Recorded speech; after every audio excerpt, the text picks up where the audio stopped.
It's rare to find a government insider that not only recognizes America's system of two-tiered justice, but is actively working to expose it. Ramsey Clark served as Attorney General, overseeing the Department of Justice under President Lyndon B. Johnson from 1965 to 1967. During his term, Clark was instrumental in passing two of the most significant bills of our time, the Civil Rights Act and Voting Rights Act. Since leaving the administration, Ramsey has been one of the most prominent figures leading the charge against U.S. militarism. He's traveled everywhere from Vietnam to Iraq, where he studied the devastating effects of Western sanctions on local populations. He documented his findings in a 2002 book called Impact of Sanctions on Iraq, The Children Are Dying. Clark joined me earlier to discuss his research on Iraqi sanctions, the evolution of the rule of law since his time as Attorney General, and why he represented Saddam Hussein. I first asked him what Iraq was like before Western intervention in 1991. Iraq was the most prosperous Arab country in the world. The standard of living was highest. Infrastructure was better than most parts of the United States. It had good education, good health care. That's before 1991, before the Gulf War, the invasion in 90. The period between, after 1991, January 1991, when we invaded and started bombing them, we had over 100,000 sorties over one every few minutes to bomb the daylights out of the whole country in 1991.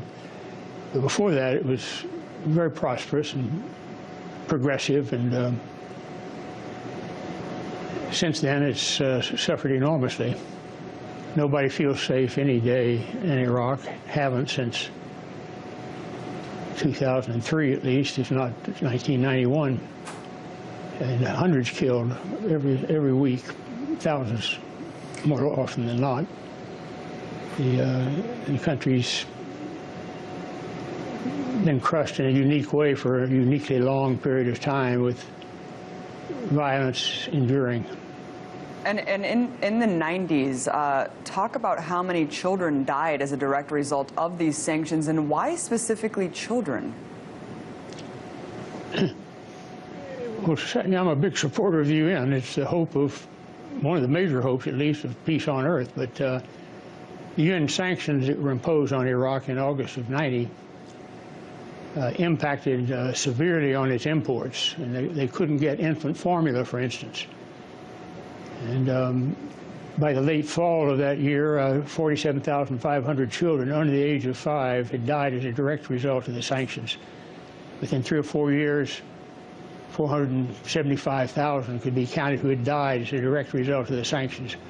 I was going into Iraq every year during that period, and I'd always go through maternity wards, and you were lucky if you spent 30 minutes in there to get out without an infant dying. They'd be on the bed with their mother. That's their custom there. And the mother just start wailing when the baby died.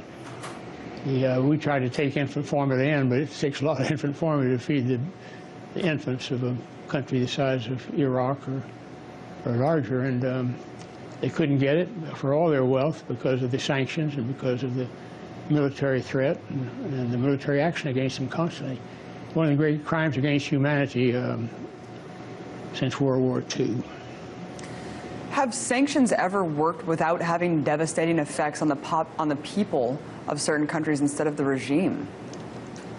Well, if you think about it for a few minutes, sanctions impact the weakest, the poorest, those with less power, less access to the necessities of life and the pleasures of life. And infants, somebody's got to help them. They can't make it by themselves. And if their parents are poor and you can't import infant formula, and the mothers are malnourished and mother's milk is well below normal production, if available at all in a particular mother, and the infants die. There's that famous incident which our Secretary of State was asked on one of our major interview programs. 575,000 children under the age of 5 dead as a direct result of the sanctions. Is the price worth it?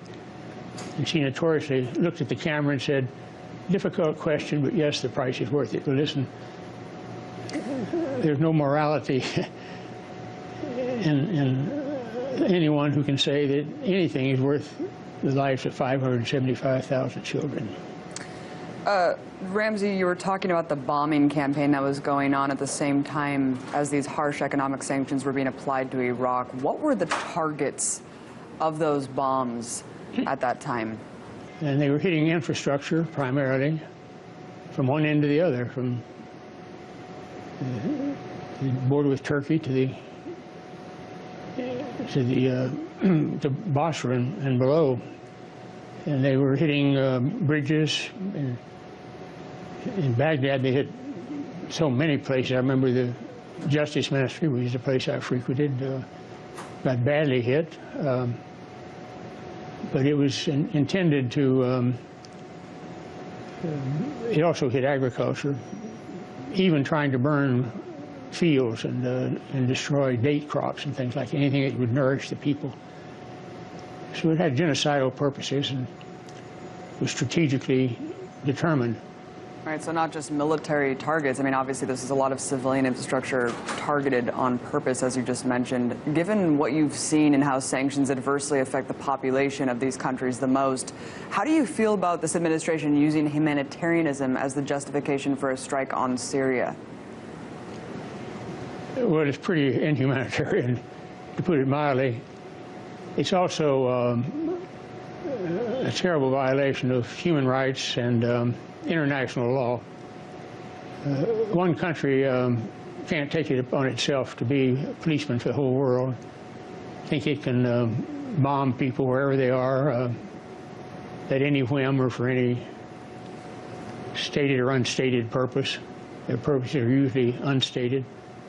They may state something that they claim is their purpose, but it rarely is their real purpose. Their real purpose is to change the government of Syria. They're driving and endangering the entire Christian population there, which is a very large population, for the largest of any of the Middle East countries. We need integration, religious and otherwise, if we're going to live in peace with each other. And particularly at this time, I've been very close to Muslim people. I love Muslim people, and I recognize their goodness and their strength and their courage. But we have to live at peace with them. I couldn't agree more with that one, Ramsey. You've taken a lot of heat for choosing to be part of Saddam Hussein's legal representation. Why did you choose to represent a brutal dictator? Well, I didn't seek it. I was sought, and I felt an absolute duty to do it if I was requested. Rights should belong to everyone. If we don't have equal rights, we don't have rights. We have privileges and underprivileges, you know. And I believe in rights. I've lived my adult life struggling for people's rights as a lawyer and otherwise. And he got no fair trial. A fair trial wasn't possible, perhaps under the circumstances, but certainly not turning him over to people who've been trying to assassinate him for the last 20 years. And finally did. After a trial, it was a farce. But asked to stand there with him and try to intercede in the interest of truth and justice, I would have had a hard time living with myself if I hadn't agreed to do it. I'd do it again in a minute. I could not do it. Well put. Considering how this week marked the 12th anniversary of the horrific 9/11 terrorist attacks, what's your take on how the government decided to kill and throw bin Laden's body in the ocean instead of giving a trial, evidence, or any answers to the American people? Well, to put it very mildly, we don't practice what we preach. And to put it more directly, we totally ignore fundamental human rights, international law, and our own moral standards when it comes to international affairs. Our government, I mean, you know, I just came back this year from the 60th anniversary of the war in Korea and the 40th anniversary of the war in Vietnam. Millions killed. The only good thing is the people are thriving. It's beautiful to see. It shows that there is a future after hell. the war on terror is now carried out by the executive, being judge, jury, and executioner, especially in these drone wars, just killing people that they claim are terrorists without any fair trial at all. How dangerous of a precedent are we setting for the rest of the world with this policy? Well, we're saying that the powerful do as they will and the weak suffer as they must. And that's the cruelest and most immoral thing that you can say to society. The powerful should try to uplift the poor, you know. They'd feel a lot better about themselves if they did. They'll talk about their aid, but it's so darn political, you realize it's just to strengthen themselves. And the violence that, whereas Dr. Martin Luther King said, and it really hurt him to say it, the greatest purveyor of violence on earth is my own country. 1967 at the Riverside Church here in New York. The greatest purveyor of violence is the United States of America. Someone like you who has served in the administration decades ago, seeing it out on the outside now, when you were serving in government, was it more transparent and accountable to itself and the people than it is today? Or is the level of deceit and corruption kind of all relative? As Attorney General, I can tell you I felt a free hand to, I wouldn't have stayed if I hadn't, to render justice as I saw fit. It's possible to make a difference, but it's a struggle, and it's not sure that any difference you make will long endure. And what would you tell people now who just feel like it's hopeless and you know, looking at the world and say, how can we get out of this policy of bellicose militarism? The harder it gets, the more important it is that we stand up and struggle. I watched in the 60s the pain and misery and danger to our African American population. I spent a lot of time in the early 60s. I was working primarily in the early 60s. I was young, I was from the South, I had a Southern accent I could pass. And the African Americans were facing danger and humiliation and deprivation all the time. And they sang and they marched and they said, "We shall overcome." And we ain't got there yet, but we've gotten a lot better off than we were, and we're still struggling and still marching and still believing that we shall overcome. If you don't believe that, you might as well crawl in a hole and bury yourself. The struggle is the whole purpose of life. It is indeed, Ramsey, and we definitely have seen change happen, albeit slowly. It does happen, and it takes the struggle in the streets. Thank you so much for being a voice of the people, representing justice and truth. Ramsey Clark, former U.S. Attorney General.